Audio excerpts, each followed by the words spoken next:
Hello, good morning, good afternoon, good evening, everyone. Happy to be back after some vacation in France. And indeed, let me share my screen.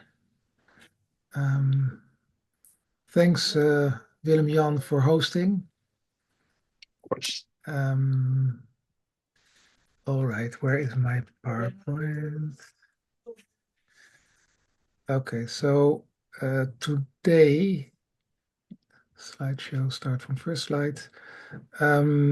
This is the topic, and it's a difficult topic. So maybe I will need a little bit more than 30 minutes today, because I think I'm going to cover quite a lot of ground here. Finding our Indonesian foremothers. And it's already, so we're halfway, the sixth of the series of 10, Finding Indonesian Foremothers. It's a 10-part webinar series every second Saturday of the month, 9 a.m. Pacific, hosted by TIP, produced by IGV, the East Indies Genealogical Society. This is a screenshot of our website, which can easily be translated into English. The structure is 30 minutes of presentation, which might be a little bit longer, and then 30 minutes Q&A and 30 minutes overflow time.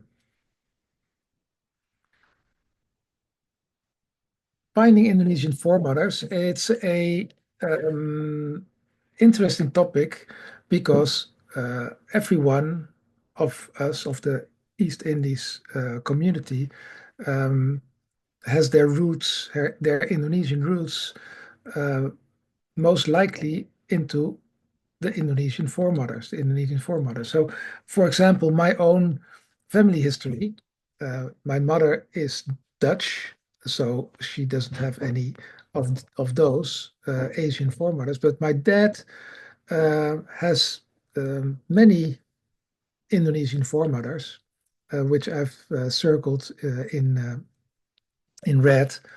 And both from his mother's side and from his father's side. His mother's side has very deep Indonesian roots. And they have names like Kaben, Palima, Kutes, Samira, Jana. And the question is, how do we find more information about them apart from their names? So I'll focus now first on the three of my foremothers that are closest. So one of the grandmothers of my father, Palima, and two of the the great grandmothers of my father, Oma Tjang, and a person called Leenah Pieterbaboe. And I'm fortunate that I have pictures of these. So this is Oma Tjang. I have many pictures of her because she lived to a very old age, more than 80 years old. The grandmother of my father, Ibu Palima, we only have two pictures, and another great grandmother of my father, Leenah Pieterbaboe, we only have one picture of her, and it's not really a picture; it's a picture of a scan. The original is gone. So how to find information. And so I'm going to cover 6 topics: civil registry, church books and documents, orphanages, oral history, what I call the latent space, and last but not least, DNA. So first, the civil registry, and I can easily refer to our episode number 4, where it's explained how to search the civil registry and why do Indonesian foremothers appear there. They appear in the European Civil Registry as mothers, but then her parents will not be mentioned. However, if they would marry a European, they would get automatically the European status and be present in the European Civil Registry, meaning that also her parents will be documented in the marriage certificate. And also, when she, in that case, dies, is deceased, um, as being part of the European class, as it were. She also is mentioned in the European Civil Registry with her parents. So, for example, I was able to trace the death registry of my Oma Tjang in Surabaya, 1932, and so translated into English. And there you see the typical entry of a European type civil registry. Today, the 8th of June, 1832, appeared before me Norbertus Winston Buiten, blah, blah, blah, blah, blah, who declared to me that on the 6th of June, 1932, at 6:15 minutes in the afternoon, the following died. And here is her name, as it is present in the European Civil Registry, Mrs. the Widow Esther, born Purworejo, aged 85 years old, without profession, having last resided in Surabaya, widow of Frederik Adolf Brouwer. And with this, I know this is the right person. Names of the parents unknown, both deceased. Okay, so if the names of the parents had been known, they would be present here, but for some reason, the parents were unknown. So often when an old person dies, the parents, nobody remembers the name of the parents. That's one possibility. Or maybe she was an orphan. And also, her name, Esther, is hardly used in our family. She was always called Oma Tjang. Then church books. Now I can refer you to future episodes, namely episode number 8, which will deal with church books in the East Indies. This is what they look like. Every church, especially Catholic Church, but every church in Indonesia cherishes their church books. So they keep them very, very close. They protect them. They are present because their church book is their community. And we have, as an East Indies Genealogical Society, we have good relations with these churches, and so we go there and ask the church whether we can photograph the old colonial church books. And so there are several sources, and so in these church books, many non-European women are registered, noting their parents. So in a church, there was no selection for nationality. There was only selection for faith. And so the non-European women would get also a place in these church books, even if they were no Christians. A Christian man was allowed to marry a non-Christian woman, and then both of them were registered in those church records with their parents. So there are projects with Javanese churches and the IGV. That's led by one of our members, Ron van der Wal. He's often in Indonesia. Right now, he's also in Indonesia, having again photographed church books, and they are made available through the IGV East Indies archives. And then there are projects of Moluccan churches. So the IGV usually has the Catholic churches. Many of the Protestant churches, the church books have not survived, but the Catholic churches, many of them have survived. In the Moluccan churches, mainly the Protestant church books have survived. And there's projects with Hendrik Niemeyer, who has also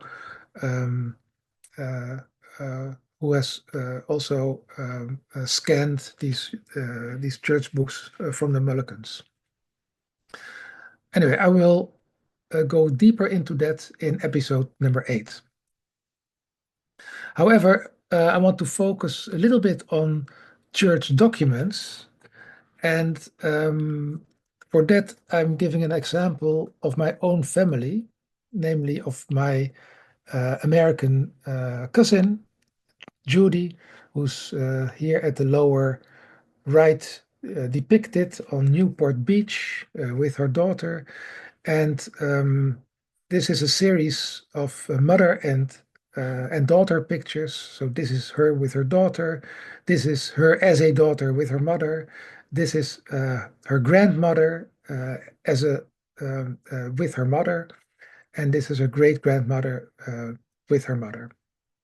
So, and the great grandmother of my niece is clearly a Indonesian foremother, and the name which is noted in the documents is Hermien Coroa. And the question is, how can we get more information about her?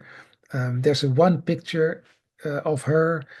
It's not even an original picture. It's like a photocopy of a picture. But then in the family, there is also a document about her, and it's a church document. So it's a baptism certificate, and it's Surat Permandian. So this translates into baptism certificate, and it's a document of 1903, documenting a baptism of her in 1879. So, and it gives details, and these church documents they give details on the parents, the family, the date of birth, the place of birth, and indeed, this document, this church document, says that she was born in Lola, which is close to Menado. Her mother is documented, her father is documented.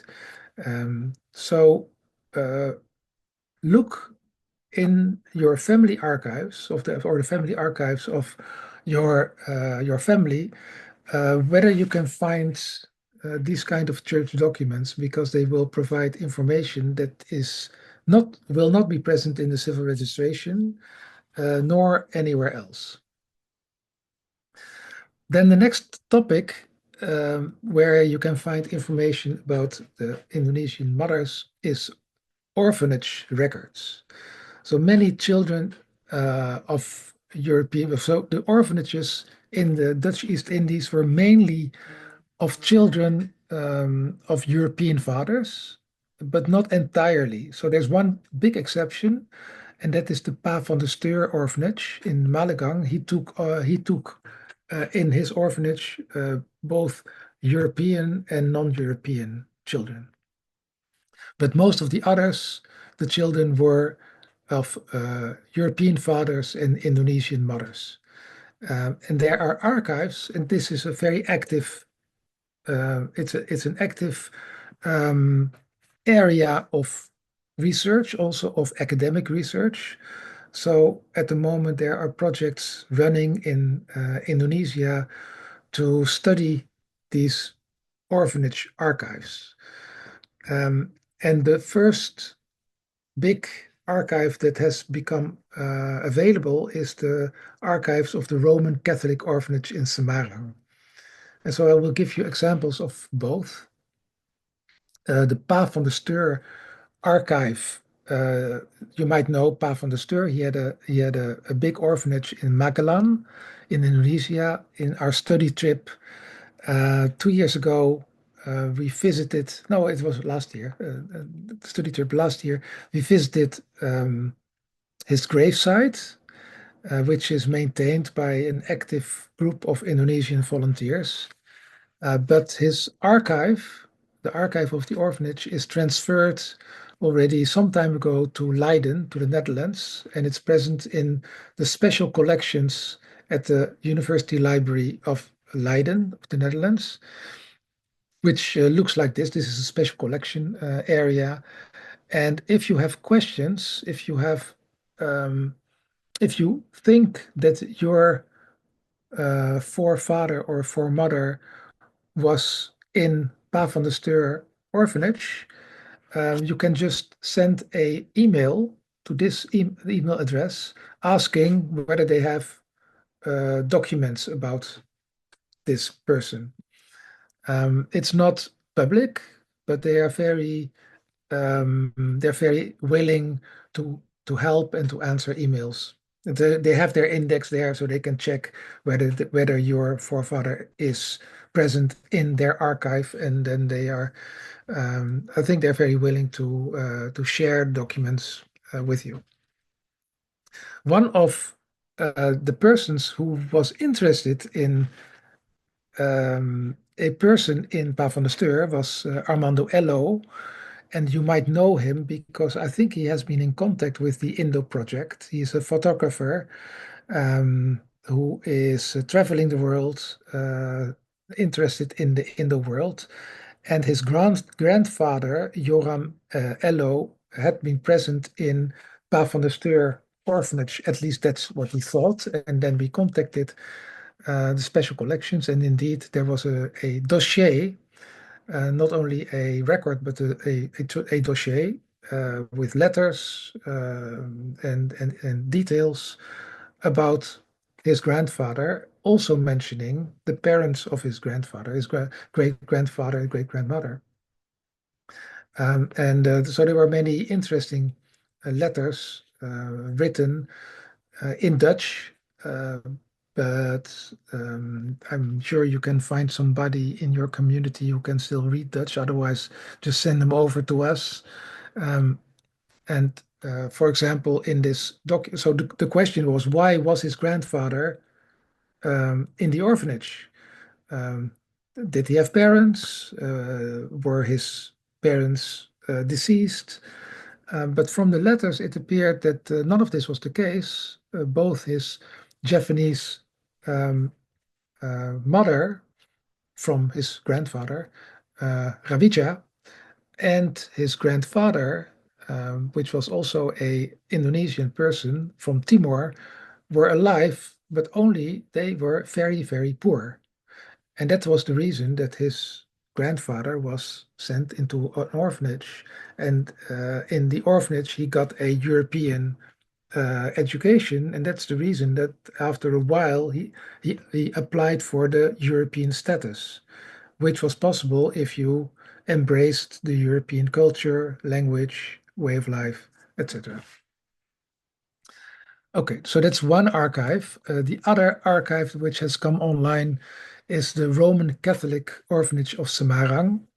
It was opened to the public last year, 2025, and you can access it through this. There's a news article on our internet website, IGV. So I can see if I can find it. Yeah, this is it. This is our IGV website. You can translate it into to different languages. I've translated it into English here. And there is a direct link to um, to the records. So how to consult the archive? You go to this link, and then you get into the website of the KDC, the Catholic Documentation Center of the Red Boot University in Nijmegen. And then you search Weeshuis, Semarang, search, and then internal server error. That's strange. Okay. Maybe they have it. Okay, here we go. Oh, there's an error. Anyway, so I did it earlier today where it worked. I will share the PDF of this documentation. But in theory, this is the way to consult the archive. Then you get into two PDFs. The PDF of a girl of girls, and they are ordered into years. So if you know that your your forefather, foremother had been in this orphanage, you can search by year in girls or boys records. Let's see. I can show you how it looks like. Let me see. Uh,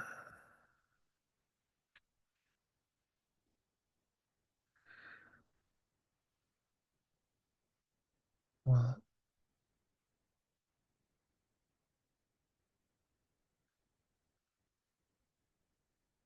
let me try once more. Here we go. Um,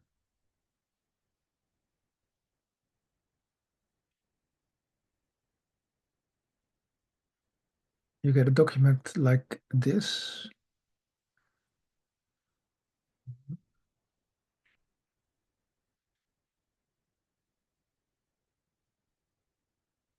It's a big document. They are working on the index.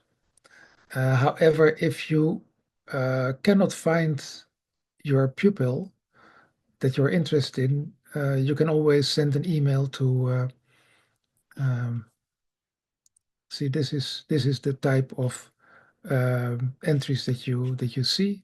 So you see the name, and then you see details, and you also see details about the parents.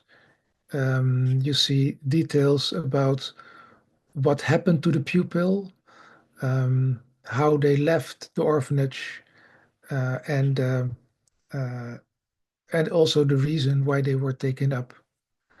There's quite some information here. You see that the handwriting is not that easy to decipher, and it's in Dutch. But if you so this is 1833, yeah, so it's quite early for Indonesian records. And uh, if you uh, if you have questions, you know that, or you suspect that your forefather, foremother had been into this orphanage, then you can easily ask a question into this email info@kdc.ru.nl. Then, okay, so we covered the first three topics. Then the fourth topic is, I think, also an important one, is oral history. So our East Asian foremothers often do not show up in the official records because they are European centered and they're also often male centered. However, um, through oral history, you can still find details of their lives. And for information on your for Indonesian foremothers, the best strategy is to ask your grandmothers or grand aunts about their grandmothers or great aunts, um, because the information about their lives was flowing through the female lineage. The male and the female um, uh, communities were quite separated. Boys played with boys, girls played with girls.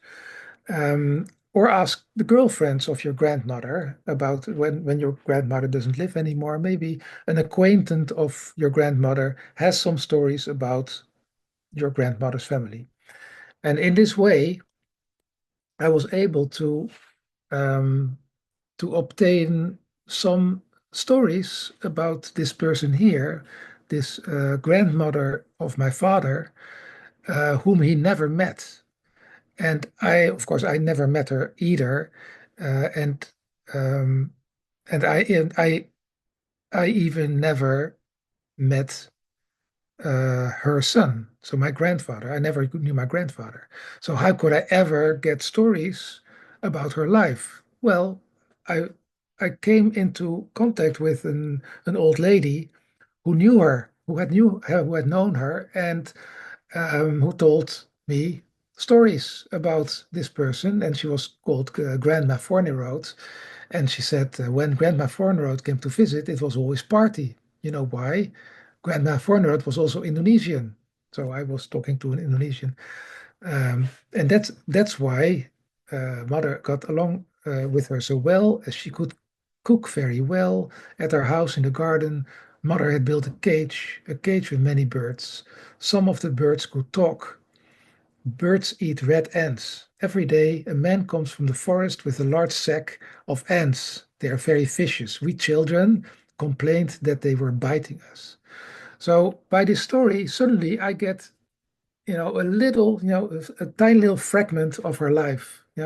Her being in the garden with birds, talking birds, being fed ants, and the ants were fishes. Okay, then so be sure to dive into this source. Um, then number 5 is what I call the latent space.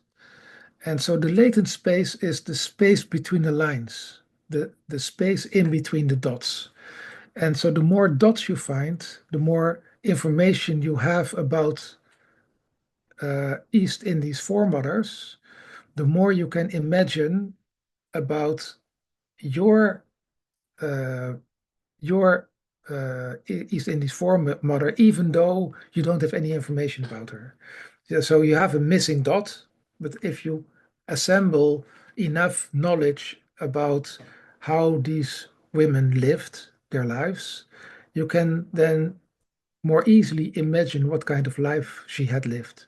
So stories about time, place, experience, relations, and so how to get these dots, how to create this latent space. Of course, you can read books. So there are a couple of Dutch classics about Indonesian women in the colonial time, how they lived their life. Anna Compagnie by Lynn Scholte, The Njai of Reki Bai. Unfortunately, these they have not been translated into English yet. I think the Njai has been translated into Bahasa Indonesia. I searched. There are English language books that cover this topic. Um, there is one is maybe you know them, but so I don't know this book, but Pramoedya Antara Toer, This Earth of Mankind. It's a widely available English language efforts, fictional portrayal from Indonesian perspective, early 20th century Java. Then there is a story that I do know, the story of Nyai Dasima. It's a very old, one of the first stories about Indonesian Nyais, written in Malay, and there's an English translation. And then there's a book that I also don't know, but it's in English language. It's called Eric Jones' Wives, Slaves, and Concubines, History of the Female Underclass in Dutch East Asia, 2010. Maybe some of you might know this book.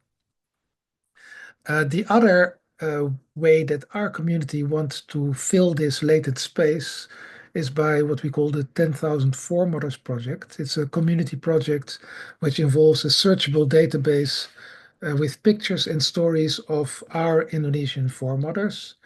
There is a link where everybody can search this database.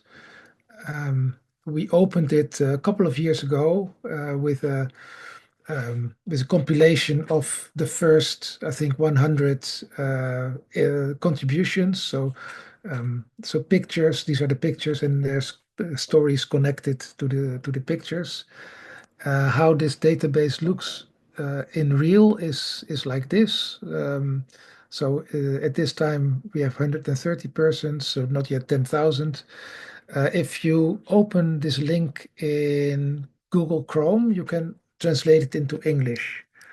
Let me see if this is working.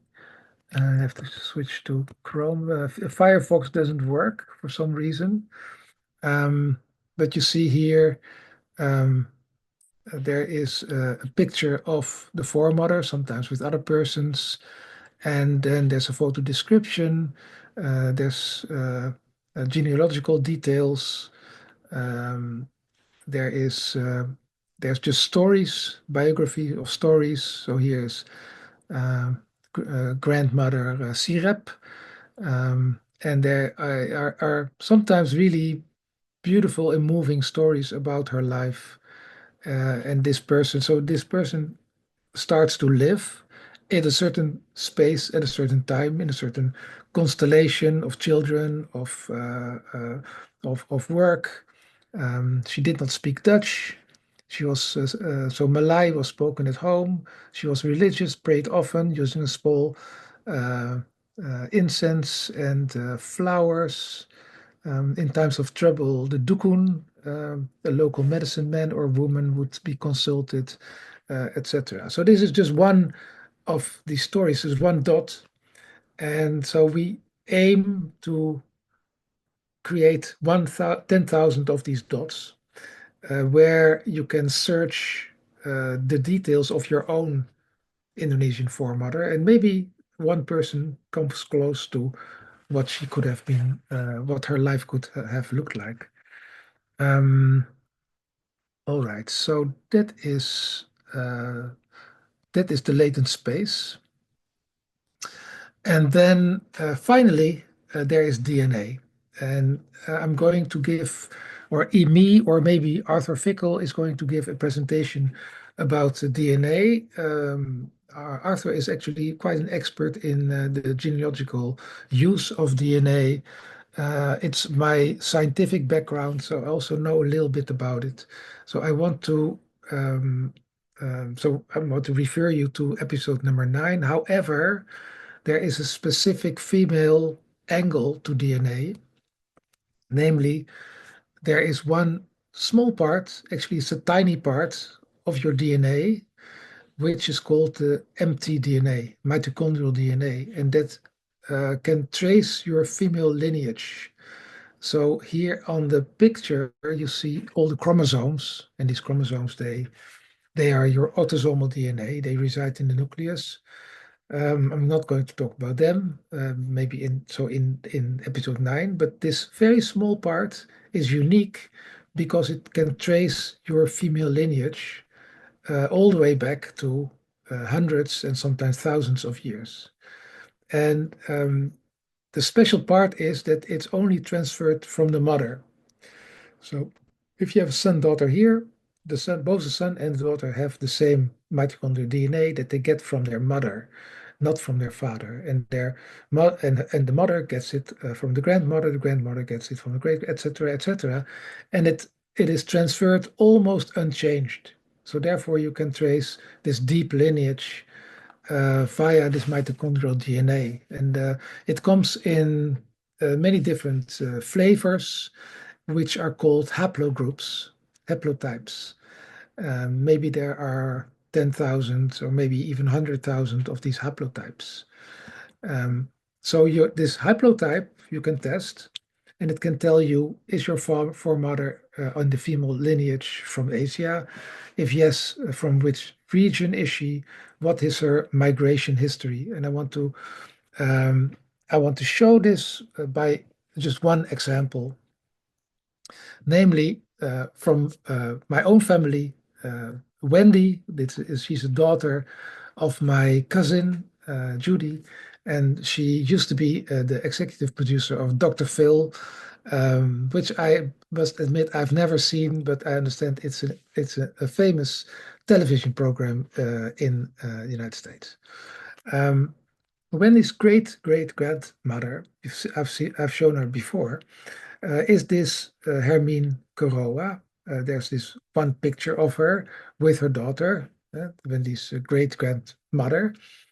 Um, and I always find it very moving to see this series of photographs, this mother and daughter photographs where the mother here is the daughter there, and the mother here is the daughter there, and the mother here is the daughter there.